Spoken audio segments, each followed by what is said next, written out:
Et ben salut à tous et à toutes, et puis bienvenue sur la chaîne, sur cette petite intro sympa entre une bonne glisse de Ferrari FFSX, et puis un petit son dansant que j'ai choisi de mettre, c'est celui de MYD, The Sun.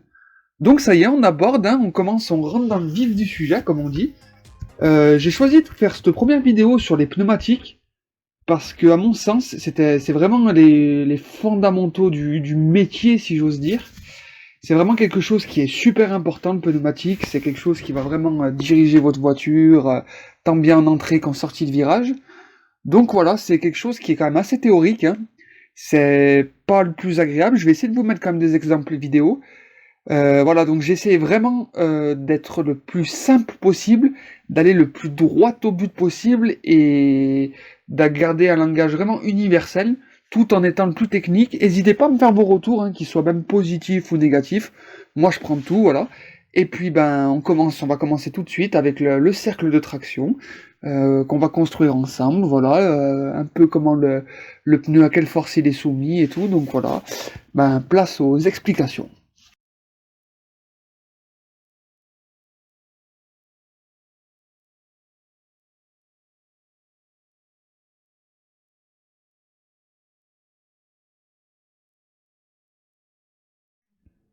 Tout d'abord, il y a les forces G dites longitudinales. Ce sont des forces qui vont agir sur l'avant ou sur l'arrière de la voiture, mais aussi sur les pneus avant ou arrière. Le freinage, par exemple, va pousser la voiture vers l'avant. On parle alors d'attitude plongeante.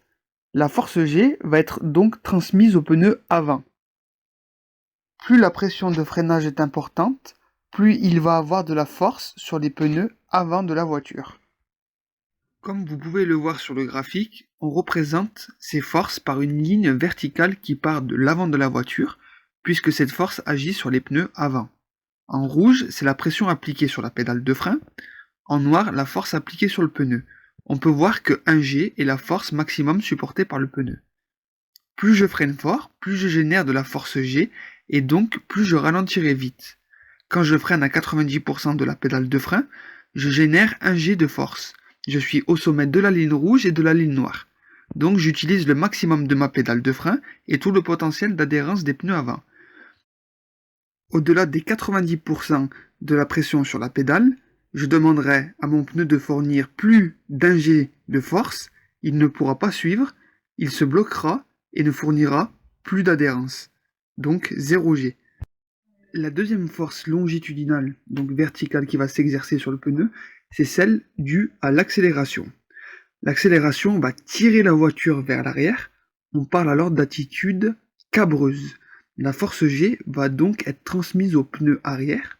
Plus la pression d'accélération est importante, plus il va y avoir de la force sur les pneus arrière. C'est différent sur une propulsion que sur une traction. Mais ça, je vous l'expliquerai plus tard dans une partie qui sera réservée uniquement à ça. Voilà. Comme vous pouvez le voir sur le graphique, on représente cette force par une ligne verticale qui part de l'arrière de la voiture, puisque cette force agit sur les pneus arrière. En vert, c'est la pression appliquée sur l'accélérateur, en noir, la force appliquée sur le pneu arrière. Cette force, elle est toujours d'1G. Plus j'accélère fort, plus je génère de la force G, et donc plus je prendrai de la vitesse rapidement. Si j'accélère trop fort et trop vite, le pneu n'aura pas le temps d'agripper la route, il va fournir plus d'1G, je risque donc le patinage des roues motrices et je perdrai de la vitesse. Alors maintenant qu'on connaît les forces longitudinales d'une voiture, on va passer à la force latérale. Alors, qu'est-ce que la force latérale? En fait, la force latérale, c'est la force qui va pousser la voiture sur le côté droit ou sur le côté gauche quand on braque le volant. Si on braque le volant à gauche, les pneus droits vont se retrouver chargés. La force latérale se fait sans accélérer ni freiner, c'est le simple fait de braquer le volant. Alors quand on n'accélère pas et qu'on freine pas, on parle d'attitude neutre. L'attitude neutre, c'est quand je ne charge ni les pneus avant de la voiture, ni les pneus arrière de la voiture. Ça veut dire que sur mon train arrière, je vais avoir 0,5G et sur mon train avant, 0,5G. Si maintenant j'arrive dans un virage, je freine, je relâche le frein, je n'accélère pas, je suis à 50 km/h, je tourne le volant. Mon train avant ne va pouvoir générer que 0,5G de force puisqu'il n'est pas chargé. Or, on sait que le potentiel maximum de grippe de mon pneu peut s'élever jusqu'à 1 G. Alors maintenant qu'on a vu la phase neutre, on va parler de la force centrifuge. Donc plus la voiture elle va aller vite, plus quand on va tourner le volant, on va accumuler de la force centrifuge.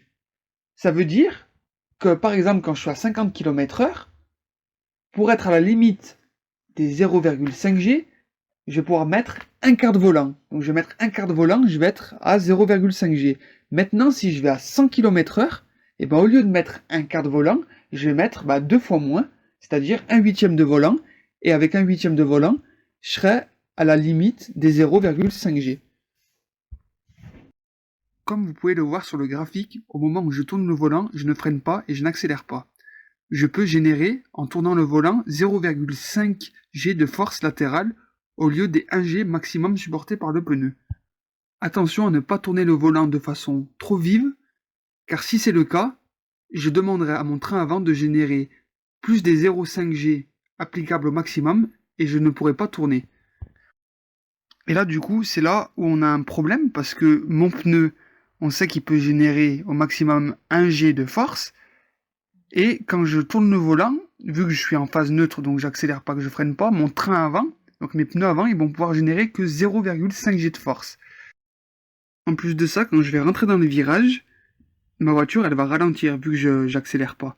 Donc ma force elle va encore baisser, et à la fin du virage, quand je vais remettre les roues droites, je serai même plus à 0,5 G, je serai à 0,3 G, j'aurai encore perdu de la vitesse. Donc comment faire pour que sur toute ma phase de virage, je génère 1 G de force, et non pas 0,5, ce qui n'est pas idéal, ce qui n'est pas la limite des pneus. Donc pour résumer maintenant, on sait que notre voiture elle peut freiner à 1 G, qu'elle peut accélérer à 1 G, mais qu'elle ne peut pas tourner à 1 G. Voilà. Donc comment faire pour qu'on puisse arriver à faire tourner la voiture à 1 G, à la limite du grip du pneu? Et bien il y a une solution qui s'appelle en fait le lacet. Le lacet, c'est une combinaison entre force longitudinale, donc freinage ou accélération, et une force latérale, donc braquage du volant. Ça veut dire que pour pouvoir tourner dans un virage à la limite, rentrer dans un virage à la limite, il va falloir que je combine ces forces. Donc en premier lieu, il y a le lacet arrière de la voiture. Ça veut dire que l'avant de la voiture va tenir, c'est l'arrière qui va légèrement glisser. On appelle ça le survirage. Après, il y a le lacet avant de la voiture. Ça veut dire que l'avant va légèrement glisser et l'arrière va tenir. On appelle ça le sous-virage.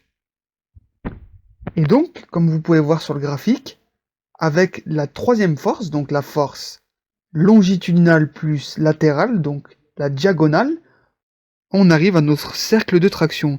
Ça veut dire que du moment où on va tourner le volant, jusqu'au moment où on va remettre les roues droites, le pneu il sera chargé au maximum, pendant tout le virage, jusqu'à sa sortie.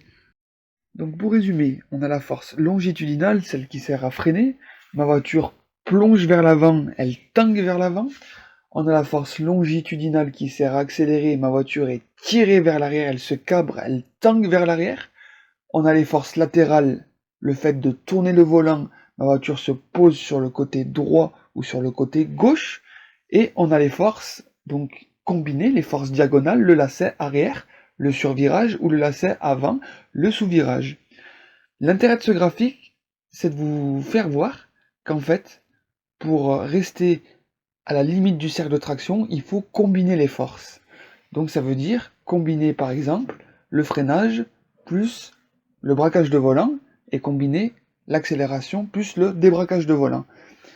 Ces deux actions combinées, entre par exemple le virage et le freinage, ça va demander une charge idéale sur le pneu. Et on va voir ça tout de suite ensemble dans la partie charge.